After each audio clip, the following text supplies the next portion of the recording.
Josh, good to see you again. Thanks so much for coming on. Great to see you both. How are you doing? For those of us who were not at Hill and Valley, do you want to just say what was your core message on your panel, or what do you think you were trying to get across?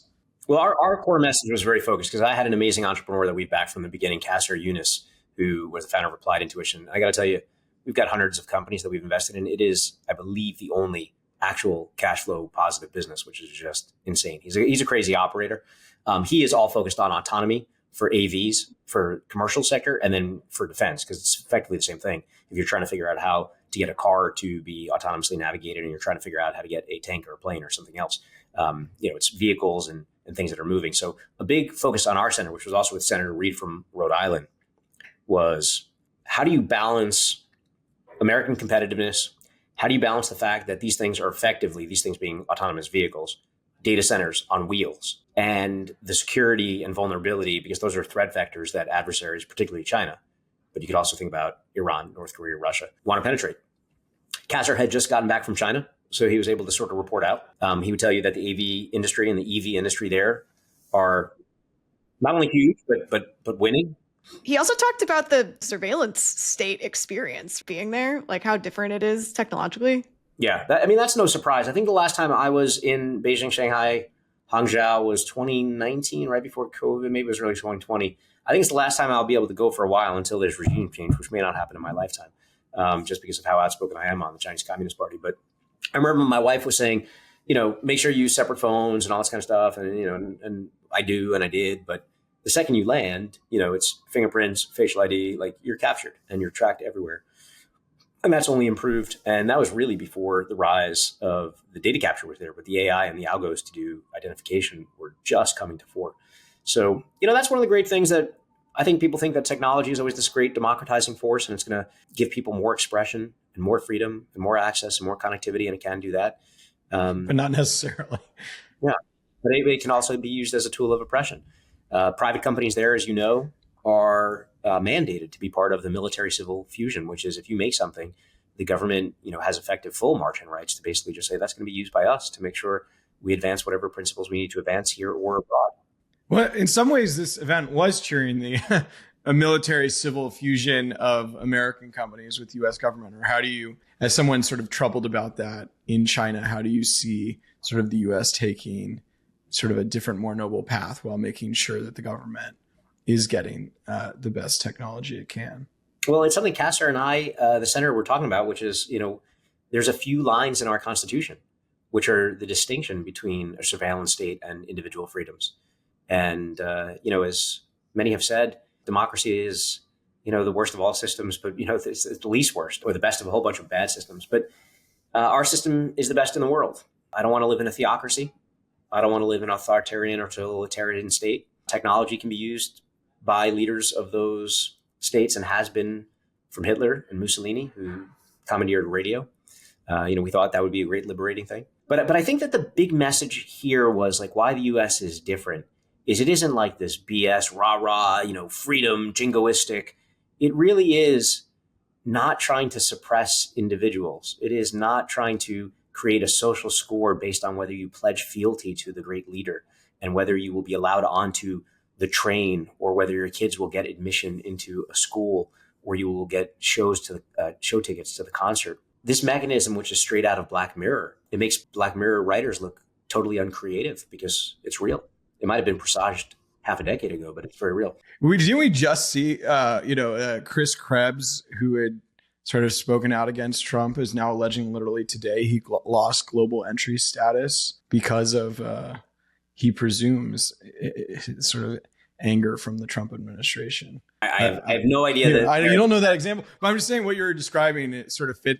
I don't think we're so insulated from that potential in the United States, or you feel? I think, look, that is a right and just fear that anybody should have about people pledging loyalty or authoritarian instincts and how technology can be used in those ways. And, all those things are very complicated, but we do have freedom of speech here, and we do have freedom of expression and freedom of religion, freedom of sexuality, right. Marriage. Yeah, Ryan Peterson just posted, I've been shitting on the Trump administration over tariffs and nobody's coming for me. It's been great to have freedom of speech. Right. Look, I did not vote for Trump. I didn't vote for Kamala. I voted actually. Hold on. Ready? I think there were 7 people in my party. I know.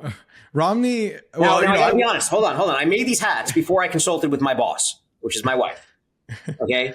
And one of the top issues in our household is women's rights broadly and reproductive rights. So she reminded me that I needed to flip the ticket, which I did. So when I voted, it was Bloomberg, Romney, but so I got asked at HumanX, my favorite billionaire, and I worked for Bloomberg. I said Bloomberg, I think, was my favorite billionaire. So I not wrong. Never going to get elected, unfortunately. No, I truly felt, and this is a weird thing to say, that I think that billionaires should run for office and hold office. And whether Mitt was a billionaire or close to one, Trump was not really a billionaire when he was running. Maybe he became profiting off his name later, and the reason is I don't think that they could be bought. I don't really think that there was anything when Mike Bloomberg was running the city of New York where he could be bought. And frankly, when there were cuts to the arts here in the city, he reached into Bloomberg philanthropies, and it was like 100 million plus to keep up the arts. That's the kind of benevolent mayor I want. And is he driven by pure virtue? Probably not. It's probably his legacy and his reputation and his family and all that kind of stuff. But man, I wish he was a better debater. And, yeah, you got to win the stage presence. I do want to circle back a little bit to what we talked about at what was discussed at Hill and Valley this year. One big conversation, of course, was, around reshoring manufacturing. And part of that is made complicated by the fact that China has so many of the critical minerals. So with this aggressive tariff policy, they have things that we don't have yet. And maybe we do under reserves, but we need to get them, and that's going to take time. Where do you land on that liberating stance between a one-size-fits-all tariff policy and not? Like, how does that score with the reindustrialization mission? Let me break it down from the top layer, which is the tariffs. And I will say either this was the greatest policy blunder and worst rollout in the history of presidential decrees in economic sphere, or, and I'm giving a lot of credence here, this is not what I believe, but I'm giving credence, it is part of a grander bargain, and particularly China. And the game theory that I could see playing out, and again, I don't know that this was a priori planned. I'm not giving them the credit to say that this was, some grand scheme of 4D chess. Okay. I think it was most likely that this was haphazard and chaotic, maybe ideological driven. I personally think that what happened is post-election, you had this boom of rah-rah golden age of America. It was like just an echo chamber of homogenous only up from here. And then you started to see big tech with the recomposition of Zuck's board and Meta. And you started to see one by one people taking the literal or figurative knee and $1 million for the inauguration one by one, and they're all lined up. And I think that there started to be a confidence from the administration of we are running the table and everybody is bending down to us. And I think that then got exacerbated onto the global stage. And it was sort of like when the tariff thing happened, we control the cards, and China's like, yeah, we make the cards. So that's you're saying tech capitulated so well. The Trump's like, oh, we're so powerful. We're gonna keep running the table, right? Right. So I think that is probably the psychological confidence / overconfidence that led to that first part of why this rollout happened. Now, from here, I am more sanguine than everybody, and I'll tell you why. Beginning the tariff rollout 4 weeks ago, whatever it was, 4 weeks ago, I had friends that were reading hundreds of papers, hundreds of research reports, sell side, buy side, everything they could get. And I had other people that were reading nothing. I said, come Monday morning, both of you will know the exact same thing, which is nobody knows nothing. You have no idea what's going to happen. I was shocked by only one thing, which was that people were shocked by the tariffs. I mean, Trump has been talking about them for 25 years. He campaigned on them. Democrats hit him on the fact that he was going to do tariffs repeatedly. And then they do it. And it's like, okay, wait, there's a shock. So if you were long volatility, if you bought deep out of the money puts, like you did great. We happen to do that as a family because I was like, all I hear is positive, positive, positive. There's nowhere but down to go from here. So I don't know what the catalyst is going to be, but it just feels like something's going to crack. Okay, so that's the first part. What happens from here? If you were long volatility, you were right, because Trump 1.0, it was all about chaos and crazy and volatility. Well, now you have volatility. If you are a country or a company, the number one thing that you hear from CEOs and executives and boards, they all have the same uniform consensus, which to me is always like, where's the variant perception? Everybody's like, we're paralyzed. We don't want to make CapEx decisions. We're not going to hire. Our demand signals are really noisy because a lot of people pulled forward demand. Consumers bought a lot of stuff because they're not sure themselves. And so you have this aberrant spike in sales for a lot of companies, but you have CapEx that's super low. You had GDP that came out negative for the first time in a very long time. So what's scarce today is predictability and stability. Okay, now go to the global stage. If you're Japan or Korea or India or Germany, and you are feeling the same thing because of this chaos, would you pay a premium to get stability and certainty and predictability for the next 5 years or 10 years? I think you might. Now, I don't think that was calculated, but my prediction, which is why I'm more sanguine. A week ago, JD Vance, Indian wife, goes to India, not a deal, but a deal to do a deal in India. Okay. But that's an important thing. It's 1.5 billion people of the world. Okay. Next, most populous country, China, 1.4 billion. We're 375 million people. So if India looks and says, we can do a deal here, maybe boost our aerospace and defense, maybe boost commercial. So you think the outcome is that we have lower tariffs in some of these allied countries at the end of this, or that's what the win of situation is? Here's my prediction. He wins if it but he likes tariffs. You just said that he believes in tariffs. What he likes is winning. He likes deals. He likes leverage. It isn't the sake of tariffs. It's the sake of feeling that there's inequity, that somebody's getting a better deal. So we're going to twist the table so we get a better deal, right? That kind of thing. Now, if Japan comes to the table, and they are, and I got to tell you, Scott Bessent, close friend, I think he's one of, if not maybe the adult in the room.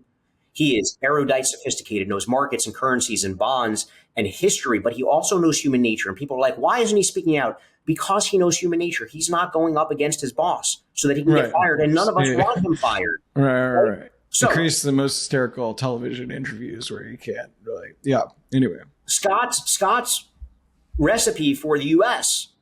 and when he was interviewing for the job and got it as Treasury Secretary was predicated on the Japan model of these sort of 3 arrows. And so I think that he will get a deal with Japan, a deal with India, a deal with South Korea. And by the way, if you're a South Korean motor manufacturer and you have 4% market share in the U.S. or something like that because China's got 50 or 60%, would you do a deal that says, hey, we'll do a 10-year deal with you. The government and defense and a bunch of our other industries are going to buy from you. We're going to keep tariffs high on China. Your market share is going to go from 4 to 12 or 16. You're going to triple or quadruple your ownership. I think that we might see a grand bargain with a bunch of those countries. And then the big thing, which is probably going to take 2 years, is China. And the optimistic view here is you get not just trade, but remember, it's a whole bunch of stuff that's on the table. TikTok. Is the delay on TikTok really about the delay so they can figure it out and find a buyer? Or is it that and part of a grand bargain with China? Fentanyl, IP. There's a whole bunch of other things to figure out in this grand bargain. And all these things are chits on the table. So I'm a little bit more sanguine. I am much more skeptical than you. I mean, first of all, Japan, it could very well drive them closer to China. And there have been signs of that. You're omitting Europe, which is our most important set of allies, which are really turned off by this. And finally, we just had the Canadian election where Trump rallied the whole country to the Liberal Party when they probably would have gone conservative. That is a great bellwether that our global allies are not reading this tariff strategy as making friends and bringing them closer. I'm shaking my head violently because you are 100% correct on the media, the newspapers, the popular opinion culture. Okay. But Canada. But if you're screaming at your friend. Canada, relatively irrelevant. In the big scheme of things, certainly for our defense. It's one of our closest trading partners. That's right. Yeah, and they need us and we need them and it'll work out and okay, it'll be fine. We'll have a little bit of schoolyard fight, but it'll work out. Europe, who are they turning to for the security umbrella? Literally, who are they turning to? They're going to go themselves. To China. They're going to go. Hope. How long is that going to take? How long is that going to take to build up a defense base? Who's making F-35s for them? I am way more.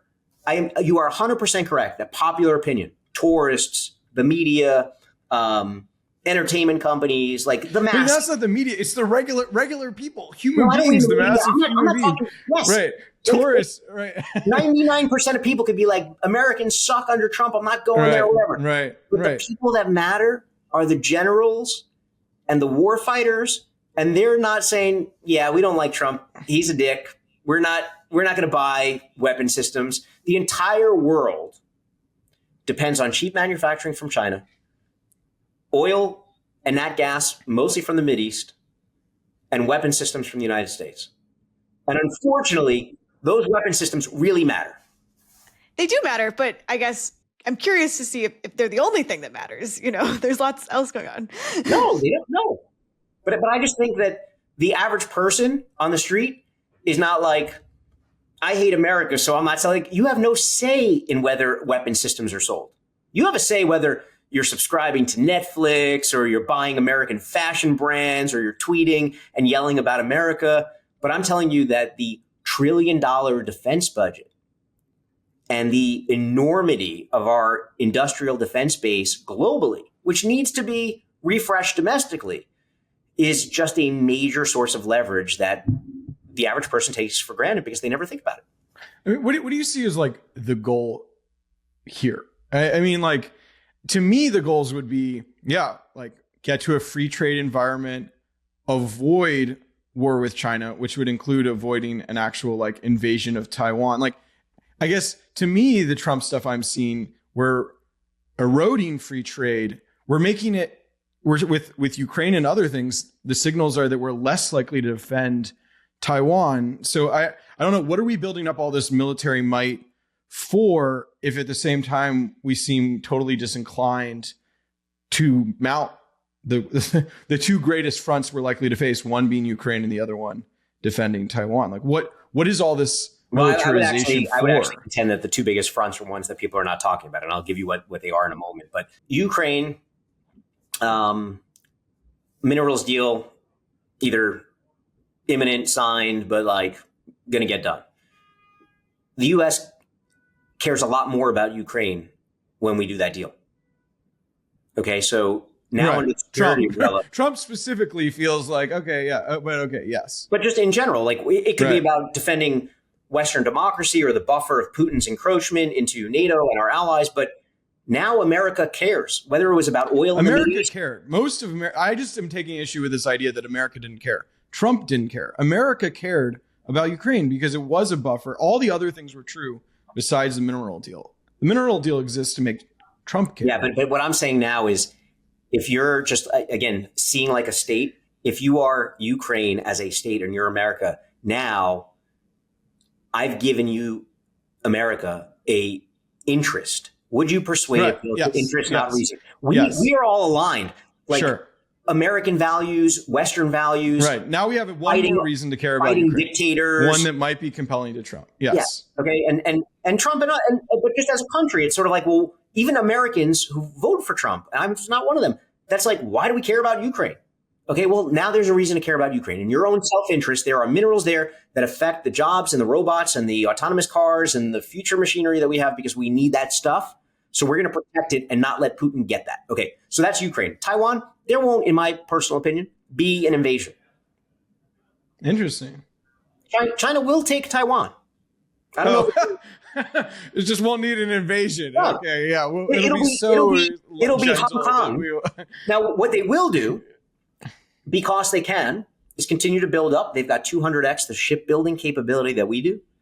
They've got roughly 400 warfighters today on maritime. We've got 300 and something. The shape of the battle that they have in their ability to spend to build that up is sort of, not entirely, but sort of like what we did during the Cold War, where we effectively bankrupted Russia with this arms race. Okay. So it is in their strategic economic interest to get us to try to match parity with what they're building, but what they're building is useful for other conflicts that may arise in the future.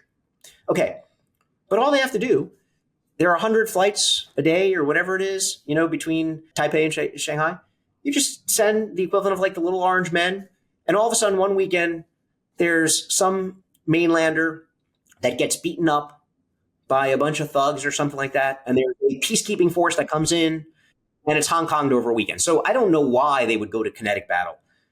I am friends with Sam Paparo, Indo-PACOM. He wants to create a hellscape. I applaud it. I think we should do it. We stand to benefit as all the attritable systems and drones from Anduril and Saildrone and others help to blockade and prevent freedom of navigation maneuver for the Chinese around important strategic areas.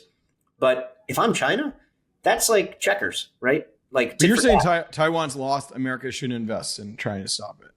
No, China's smartest thing that they can do is continue to build up their arms, let America do it, do their little exercises, provoke people, provoke the Philippines, just try to do all that stuff. And then let America build TSMC in the United States. Let Intel finally convert into a manufacturing for other people's semis, which is what they should have been doing. And I called for over the past 10 years because they no longer make competitive chips. And then Americans are looking at like, why do we care about Taiwan? Now, we three and the rest of, democracy might care about it because it's a values-based thing, but in pure economic interest, why would we care about Taiwan other than the fact that our chips are made there? And if chips are now made in the U.S. And I'm very interested in your, we quibble on some by the way, things. I hope you see I'm not being like ideological about this. It's real politics. It's like really understanding what are the interests, what are the means, what motivates people. But where do you think the real conflicts are? You sort of alluded to not Ukraine and Taiwan. Okay, you make me SecDef or Sec State for the day, or you let me advise, and I've said this publicly, there are two areas, two regions, one broad, one narrow, that I think are going to be the next chaotic areas. And the problem with so much conflict and war is that we react to things instead of proactively preempt. The first is the Sahel and Maghreb. I pause. I don't even know. Yeah, I have no idea what you're talking about. And that's why. And most people that are listening, Sahel and Maghreb are the latitudinal areas of Africa. And they have had coup state after coup state. Most people couldn't even name some of the countries. Chad, Niger, Mali, Sudan, etc. Okay? Three forces are, am I allowed to curse here? Are fucking this place up, okay? Big time. You got Russian mercenaries who are coming in, making money, propping up warlords, propping up coups, extracting resources. And there's a whole economic chain of what they do with those resources and how they clean them and get money, okay? And other people that are involved in that. The second are Chinese, Communist Party, that are coming in with infrastructure, telecom, roads, et cetera, and having influence. And the third are Islamists that are coming from Syria, Afghanistan, Iraq, that have fought wars for the past 20 years and are radicalizing young men and spreading this violent extremism. We are, in my opinion, I don't know if it happens in 6 months or 6 years, but I think that's the window, one terror event away from one of those ISIS in Africa or Al-Qaeda in Africa type groups projecting into Paris or Barcelona or London, away from that entire region becoming our next Afghanistan at a time when US troops have been pushed out, French troops have been pushed out, and I think that is going to be like chaos central. Okay. So, and again, my life is spent trying to find a low probability, high magnitude thing that other people haven't found. I do it in technology. If I was in the music world, I'd be trying to find the next band. If I was in real estate, I'd be trying to find the next hot neighborhood or fashion or art or whatever. But in geopolitics, it's what's the thing that nobody has attention on, where there are bad actors convening, like out of a movie, and we are not there proactively friendship building, winning hearts and minds, doing commerce, all the things that can diffuse these people. Say also, we've, seen a lot of cuts to US aid and a lot of what I would call our, soft power mechanism over the last, 3 months. Like, how does that play into all of this? Should we be ramping that more up as well, in addition to military force? Strategically, yes. Soft power matters. Soft power matters. But if, we're funding stupid shit, it should be cut. And if we're funding smart, wise, strategic stuff that is aligned with a broader strategy. I mean, the problem is you have different government entities that are focused on different things, but you need a grand strategy to say Africa is a concern for us. All right. So number one is terrorism 2.0 out of Africa, which is Correct. Interesting. And the other? I would create a Monroe Doctrine number 2, which shores up a Pax Pan Americana of North, South, and Central America. And the reason is, if you've been down there, my bet is you went to Patagonia or Brazil, or you saw Iguazu Falls, or you went to Costa Rica, maybe you went to Honduras or Jamaica. The infiltration of the Chinese Communist Party into all of these places that Americans travel is like what the Russians did with Cuba back in the 40s, 50s, and 60s. Right, which is why we shouldn't be alienating Mexico. Like, there's no country I love more than Mexico. Mexico openly loves us too, but I know we're fine, but like, it was so dumb to have. But it's the rest of this region. Like, right, we've got 1 billion people that mostly speak 80% Spanish and English, except for Portuguese in Brazil. You have abundant natural resources, abundant agriculture, highly trained, highly literate populations, and the quiet Chinese infiltration literally into our sphere of influence on this Western hemisphere. We should have a hemispheric hegemony that creates a new allied longitudinal axis so that we can project power from the Atlantic and the Pacific and not be vulnerable from all these states. I was in Nicaragua in December. I was terrified. You literally have Iranian Hezbollah forces in Nicaragua. I have a best friend who's a journalist, a prominent one, and our families were traveling together, and he was stopped at the airport in Miami and denied boarding the flight because he was a journalist. We're going leaving the U.S. From the U.S. to Nicaragua, yes. But by the U.S. or by... No, but by the Nicaraguan government. They said you can get on the flight, but if you land, we're detaining you. Interesting. I guess what I want to understand, I think these are both interesting and like provocative, but like to me, a premise of what's going on in Hilo Valley and American dynamism and all the defense tech investing is sort of this global face-off with China. And like a key question is, what types of companies do we invest in? Because like, what does the nature of that conflict look like? I mean, do you think China is powering this investment movement? And if you don't see it as a sort of head-to-head war between the two countries in Taiwan or even sort of like a proxy Taiwan war, like what is it? It's like fighting terrorism again because there are influences in these regions you talked about, or why is China so important if you're not bringing that up? I think the catalyzing force over the past few years was people complaining about the defense base we have, that it's slow and bureaucratic, whether people were criticizing the F-35 Joint Strike Fighter being made in 350 plus congressional districts and being over time and over budget. And that's a thing for taxpayers justly, or that China was developing hypersonic missiles, or when people saw DeepSeek, and that's a whole other complicated thing, but more efficient, maybe less GPUs, stolen, not whatever it is. And people saying, are we losing on a bunch of different fronts? And I think there are 44 key technological areas, and some studies have shown that on 37 of them, we are losing to China. 50% of undergraduates in AI are... China's more of a benchmark. It's more like we just need to do things really well. And so, you're like, China's like a comparison point. Yes. And so if we are... But Sputnik was that moment for us that presaged the Cold War and build up and whatever. But it was like, holy shit, America is great. That's great. But if we're not great and they're actually beating us, you can be the president, you could lie about how big your buildings are and how big your bank account is and how big your crowds are, but you can't lie about the market, right? Market goes up or down. You can't lie about how much it went up or out. Everybody feels that. And you can't lie when you see that China is flying a satellite or launching a satellite or releasing an AI tool that actually empirically, observably shocks you. And so I think people have been shocked now to say, are we behind? Do we risk being behind? You take shipbuilding, something I mentioned before, the stat, 200 times the capability in China than we have. We have one major shipbuilding area in Hampton Roads. We've run these risk games at Lux to analyze the vulnerabilities of this kind of stuff. We used to have 25. And so reshoring, something that you mentioned before, it's not, Scott Besson said, America first does not mean America alone. Are we going to truly do shipbuilding here alone? I don't know. There's going to be probably in this defense budget with reconciliations, something like $47 billion of the $1 trillion that gets allocated for shipbuilding. But South Korea, Norway, a bunch of people are amazing shipbuilders, and we should be partnering with them, whether there or here or both, to do that. Same thing, Taiwan coming here, building. Intel should probably team with TSMC. Maybe TSMC buys them. I don't know. But we should be friend-shoring to do reshoring. It shouldn't be alone. I think that's foolhardy. Same thing, by the way, with minerals. Even more reason to be in Africa and South America. But the big grand strategy here, the big, like why Hill and Valley, what's happening here is what people have been talking about for a very long time of like, we're falling behind. All of a sudden you had a culture shift with Project Maven, Google employees walking out, a bunch of other companies, including one of ours, Clarify, that came in and won those contracts. You had the rise of DIU. You had the founding of Anduril 7.5 years ago. And we were founding investors there. And people thought Palmer was a joke. Peter Thiel and I are at the Reagan National Forum, and Palmer's in his Hawaiian shirt, cargo pants, and flip-flops.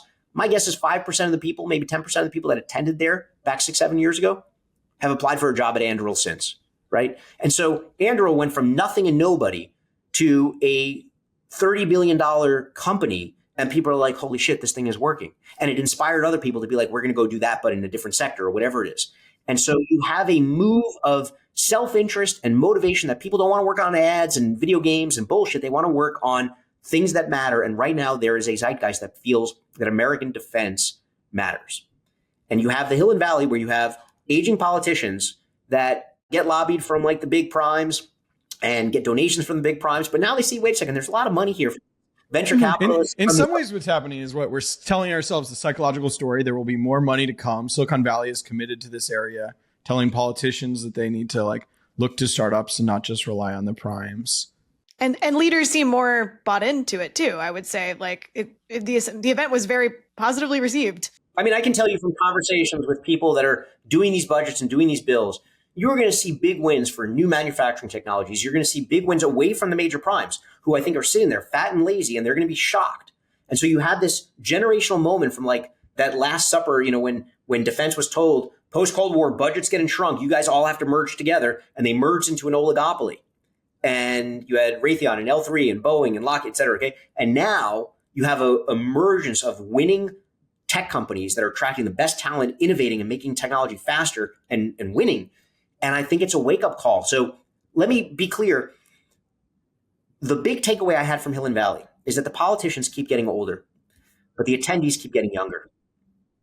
And the younger people are the ones that have the mix, which is that beautiful cocktail combination of ambition, naivete, and they're the ones that make shit happen. They're the people that we invest with. And so those people are inspired and excited, and they're not naive in how long it will take. They're not like suddenly, oh, we're going to get $1 billion contract this year. And it is always dangerous to say this time is different, but there is something palpably different that I think we're going to see in this budget when it gets done, next year's budget, and you're going to start to see like, wow, market share is really accruing to these new primes, these new entrants like Anduril and Saildrone and Hadrian and Varda and Impulse Space. We'll let you go, but in a way, do you think the enthusiasm from the administration and from funders can overwhelm potential economic headwinds? Like if the economy is in a bad place, do you think this enthusiasm is misplaced, or you think, you know, some trends can overwhelm a broader economic situation? The evidence that it will overwhelm is, again, if you look right now at Anduril as one example, $8.5 billion of demand for a $2.5 billion round. You know, nobody there was like, you know, like we're feeling really nervous. Like interest rates are at 4.2. The 10-year just spiked, unemployment, the GDP print, like nobody cares. So there are going to be isolated pockets that will overcome the economic thing. But you are naive. Anybody is naive to think that the macro doesn't matter. I always say, we pick individual companies. We find individual entrepreneurs, the most micro decision that you can make. And it's the equivalent of picking the best dish on a menu, having selected the best menu from a restaurant and the best restaurant from a city and a state. And okay, and you're about to eat that delicious morsel, and Godzilla comes and just steps on it. Right. Yeah, exactly. You need to have an appreciation of the macro, and whether that's the cost of capital and rates, whether that's the flow of capital, and if Japan and China sell our bonds, it's just complicated. I do believe that there are these long-term trends that you can be relatively insulated from the volatility and vicissitudes of the here and now in markets. Josh, thanks so much for coming on. This was awesome. Great to see you both. See ya.